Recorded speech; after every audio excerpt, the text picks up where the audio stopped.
Welcome on to the next edition of Talking Comrades Marathon as we build towards the Comrades Marathon 2026. And as we mentioned a few weeks ago, we're doing things slightly different this year. We're not just talking training. We're going to be talking to runners in general to find out how their comrades went, some of the things that work for them, some of the things that don't work for them, just so you can get an all-round sense of what the Comrades Marathon is about. And it's an absolute pleasure to welcome our next guest onto the podcast. And for the greater running community, you might not associate him with Coach Parry, but I think a lot of our members will recognize him. And it's a great pleasure to welcome onto the podcast today, Amish Kooverjee. Amish was one of our strength and conditioning coaches. He's now living down in Cape Town, doing some work out of the Sports Science Institute, but an absolute pleasure to have him on the podcast today. Amish, nice to touch base. It's a few weeks post Comrades now. The dust has settled. It was your first one. Tell me a little bit about your experience of Comrades. Yeah, thanks so much for having me. First experience of Comrades. I think it was first of all, it was such a long build-up. I think I got a lot of fear of missing out last year when the race was going on. I've been watching it for years and never really got that itch until last year when I saw everyone and knew more people running, like people that I knew. And yeah, it was basically when I entered, you wake up the next day and you're kind of like, why the hell did I do that? And then before you know it, it's a week to go before the race. So first experience, I mean, it's done now, which is quite crazy after such a long build up. But yeah, what a day it was. One that'll be locked in the memory bank for years and years to come. And you were a novice this year, obviously. It's your first one, I didn't give you a finish time, but you had a time-wise pretty decent day. You ended up running a 9:48:18. So as a debut at Comrades, Robert Macharlie, nothing wrong with that. Did things go according to plan? What was the goal going into it? What were you hoping for, and are you happy with the outcome?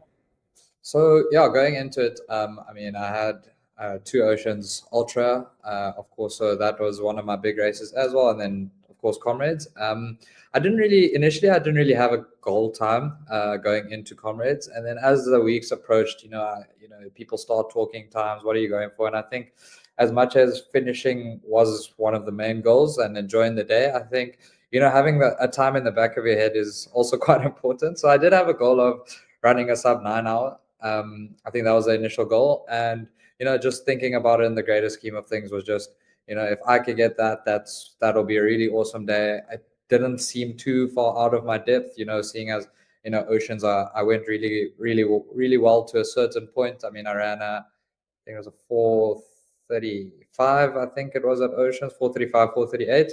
So, thinking about a sub 9 hour Comrades wasn't too far out of my depth. And then, even in my training, felt really good. So on the day, if I were to say that things went to plan, I would be lying. So it went completely from before the race. It wasn't great, I'll be honest. I think my stomach was in knots from the morning of and the night before. So it could have been just a bit of nerves and things like that. Fueling strategy was out the window within the first 10Ks. And then it was just about all the tough sessions that I had leading up to it. It was more of a mental challenge throughout the day. And then I was on pace for about the first 50Ks and felt really good. And then that's when I think, everything kind of fell down on me with stomach issues, needing to find the porta potties after that, like literally every 4 to 5K. So wasn't the greatest day out, but at the end of the day, once I saw my time slipping away, I didn't even look at my watch. I was just like, cool, let's get to the finish. It's my first Comrades. Let's try and enjoy what's left of this race. Cool. Before we unpack race day, what went right and what went wrong, tell me a little bit about training-wise. I mean, are you with regards to your training, are you happy with the way things went? What would you do differently now that the race is finished? Is there anything you would change? What would you do more of, do less of? So leading up to the race, of course, Oceans was quite a big chunk of my training. I think especially the time I was going for. So there I was trying to go as close to 4:30 as possible, which I guess at the end of the day I did kind of do. Also, it being only my second 2 Oceans, I put quite a lot of effort, like chopping it down from basically 4:55 to making it basically a 20-minute PB. I had a lot of time into that and a lot of speed training.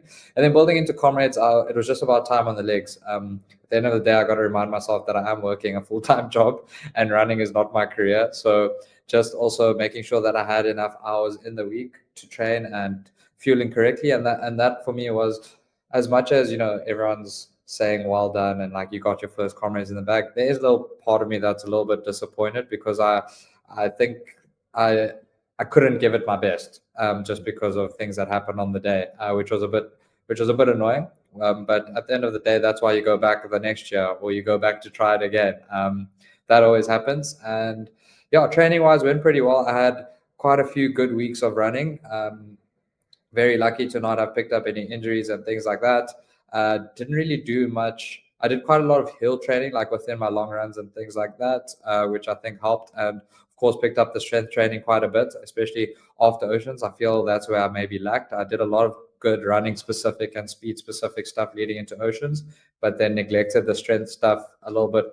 And then leading into Comrades, I was like, you know what, I think I need to prioritize that a bit more. So yeah, from a training perspective, I'd say I ticked all the boxes that I wanted to, especially with working a full-time job and things like that. So yeah, pretty happy to have gone into the race. I think eventually the last 2 weeks I lost a bit of motivation. It's a long block of training, and then it was just the main priority for me was just let's get to race day injury free, and then that's all I can do. Awesome. Amish, as far as race day goes, what went right? What do you love about Comrades race day? Yeah, I mean, as everyone knows, when it comes to running marathons, ultra marathons, and even just normal races in general, it's an early start to the day. I think this race in particular has its admin that you need to sort out. Firstly, I mean, the race expo is really amazing. It's one of the biggest ones I've seen since I've started my running journey. And I think what went right was, I got to the race start on time. I got into my batch on time. I think that's always a big worry. And especially with this year, I've obviously haven't done the race before, but they split up the batches and stuff. I think I was just a bit like, I don't really know how it's going to be when I get there. So yeah, for me, getting to the race was fine. So I was staying in Durban side, and then I drove up on the morning of. So, I mean, it was basically a really early start. I think I woke up at like 2 a.m. and then I was driving from Durban to Pietermaritzburg from 3 o'clock. So it was really early start.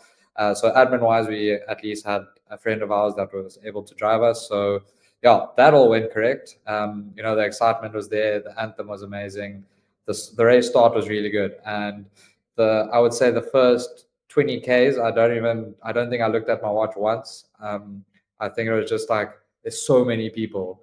And I think that for me was just like a moment, I usually run with my phone and take some videos, but I think it's hard to describe that moment. Like so many people out and about, and you see so many people out on the road that you've known for so long that you didn't even know they were training for the Comrades, and now they're out on the road and stuff like that. So it was just a really cool day for running. I think that's the main thing. It was just a celebration, to be honest. Yeah. And then let's talk about some of the things that went wrong. You mentioned you had nutrition issues and gut issues. What were some of the issues, and what do you reckon caused them? Like if you go back, what are you going to fix? Yeah, so I think definitely, I think I had a lack of that gut training leading into the race. Potentially, just the intensity I was running at on those long runs and stuff was pretty low. But of course, the duration wise was quite long. So fueling strategy wise, like I felt pretty good. I didn't change anything from my training to what I was going to take on race day. I obviously had it planned out, and I think a lot of what I didn't really consider it. Number one, just because it's never really happened to me on a race day, was just that normal like nervous kind of energy that tends to creep in when it comes to a big race, and you start to. I think for me, it was a lot of a mental thing. So I think just almost training that mental side and doing a bit more of that gut training specifically when it comes to, maybe doing more of like those runs under stress or under tension might help me. And of course, at the end of the day, you can only run your first Comrades once, and you learn a lot from these types of experiences. And it's like a scenario where you go bungee jumping. The first time you go bungee jumping, you literally scared out of your boots, and the second time you're like, you're still scared, yes, but you're not as scared. So hopefully that happens over time when it comes to the Comrades. I think for me a big part of it was the unknown. I mean, it's a distance I've never run before. It's a race I've never been to. Very inexperienced. There's so many people around you that are way more experienced. So I think just maybe on the day and just the build up to it, like the last couple of days, I think it was just a bit of nerves, a bit of, that tension that maybe creeped in, and of course just affected me on race day. Yeah, it's interesting you talk about experience, and I mean I've said it on this podcast. It was my first one in 12 years, and I almost felt like a novice again. But even saying that, the like experience plays such a huge part in this race, and for me, I've spoken about that stretch from Botha's Hill to from Drummond to the back of Botha's Hill. Those 3 bumps as you go past Arthur Street and the Wall of Honor. And in my first Comrades, I got to that point in the race feeling horrendous. I was like, oh my word, I can't do this. This is too hard. And then the second time I did the down, I was like, oh, you're supposed to feel that way here. Like it's normal. Like everyone feels that way. And then again, this year when I got to that point, I didn't feel terrible, but I remembered that. And I was like, oh, you're not supposed to feel like you're just starting running. And as you say, going into this unknown of not knowing what to expect is hard. And especially as a novice, because for most novices, we don't get close to that sort of distance or time on legs in the build-up to Comrades. How did you prepare yourself mentally for that, knowing that you're going to have to go so deep into a race that you've never come close to how deep you have to go? If you're over 50 and want to recover from sessions faster, run pain and injury free, and improve your endurance, then be sure to join Lindsay and I for our upcoming Faster Beyond 50 Masterclass. In it, we'll show you how we helped a 70-year-old run a 47-minute, 18-second 10K, and how you can take those exact same principles and apply them in your training. Simply scan the QR code that's on screen right now, or click on the link in the description below to save your seat in the training now. We look forward to seeing you there.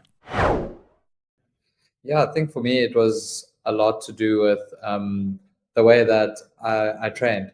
A lot of the time, especially after Oceans, a lot of my friends like similar age to me, they kind of tapped off the training just because they had built up to Oceans, and then thereafter they were going to go into maybe a bit of a lull, maybe more into the gym kind of thing. So no one was really training for Comrades.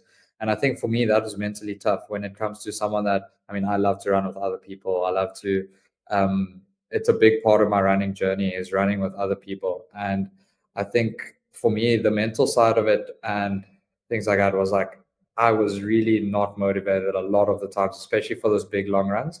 And I had a good friend, Heine, who was also training for Comrades. So him and I ran a lot together.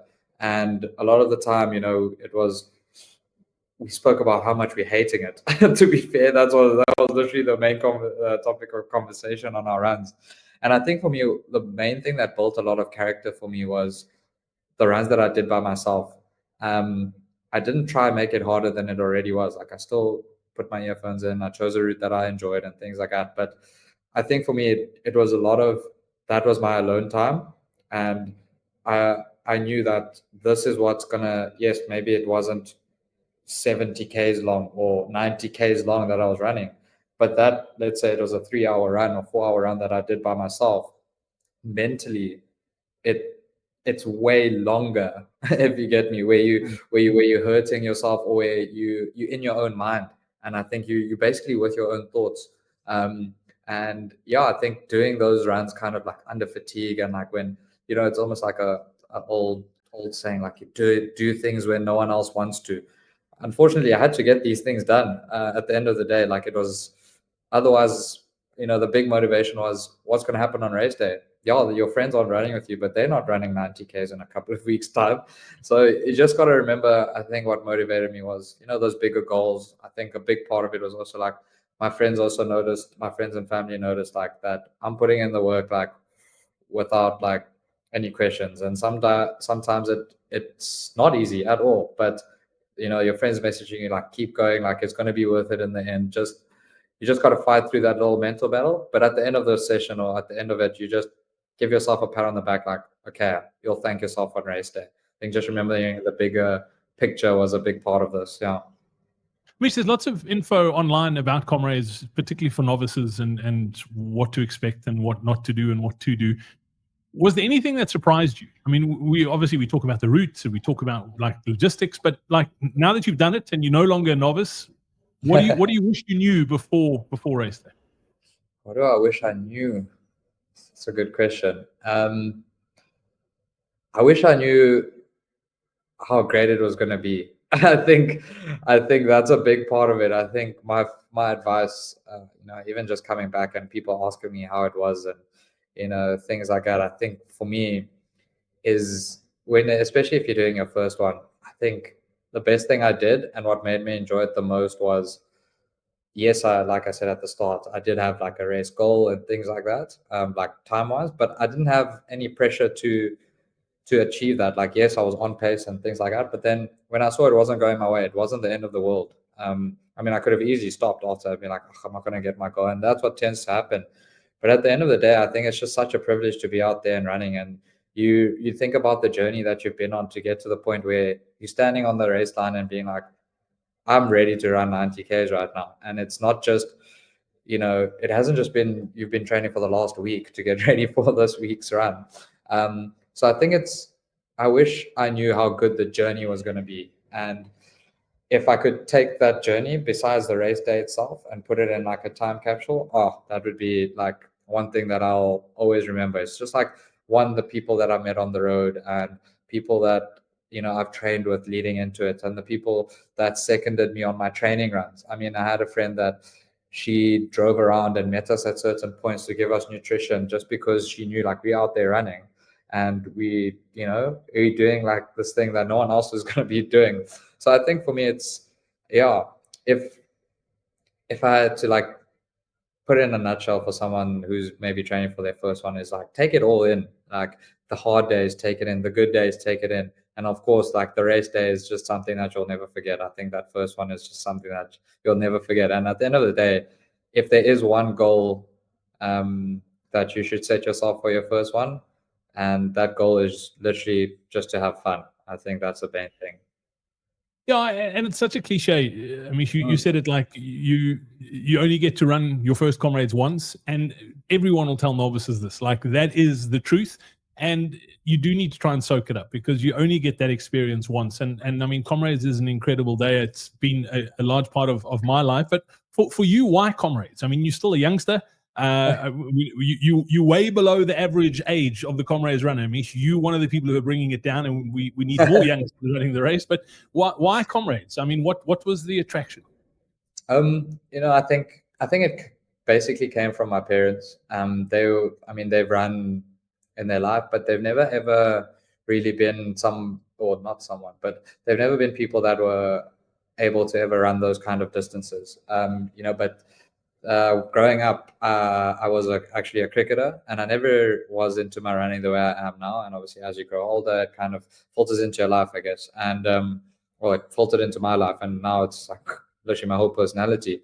Um, and I think for me, just the way like they spoke about like the history of Comrades, and like, geez, like, growing up, that's what they used to watch. Like, their parents used to put it on for them to like watch, and like, the drama of the 12-hour cutoff. And that even if it was me growing up, I used to literally just watch that 12-hour cutoff, just to see the dramatics of it. And I think, growing up and doing more running, and then even when I started my running journey, Comrades was never really in the back of my mind. I was like, you know what, I'm going to do 21s and get really quick at that. And then as you go, it's just what's next. I think that's a big part of me, and like what I am as a person and as a runner is like, what's next? Like, what's the next goal?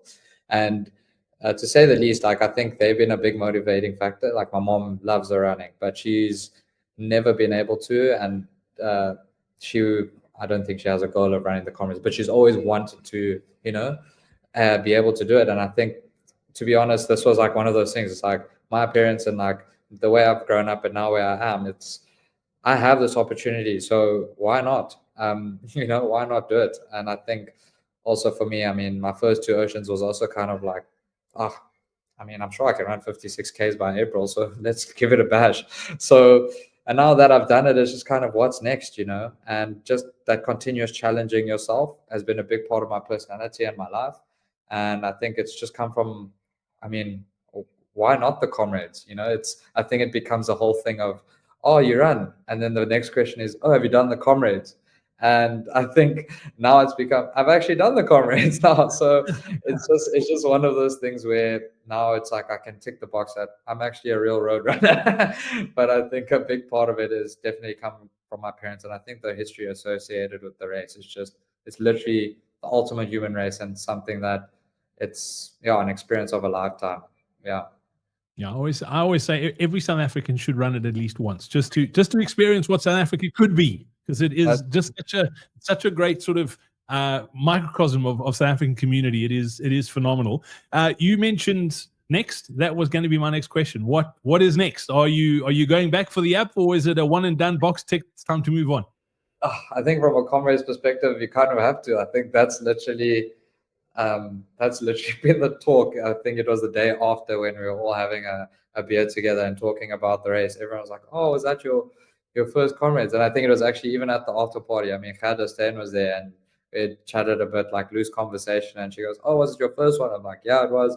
She's like, "Well, now I got to do the back to back, eh?" And I think it's like I said, as much as it's part of the history, there's so many small nuances that you come into the race that are so iconic. Like, you're greeting Arthur, you go past the Hall of Fame. It's the national anthem at the start, the race expo, the after parties, the different medals. It's all part of everything not running related make the run so special. And I think even just speaking to everyone, whenever I've been like, "Oh, it was my first one," and immediately it's, "Oh, you have to go for your back to back. Oh, you have to go for your back to back."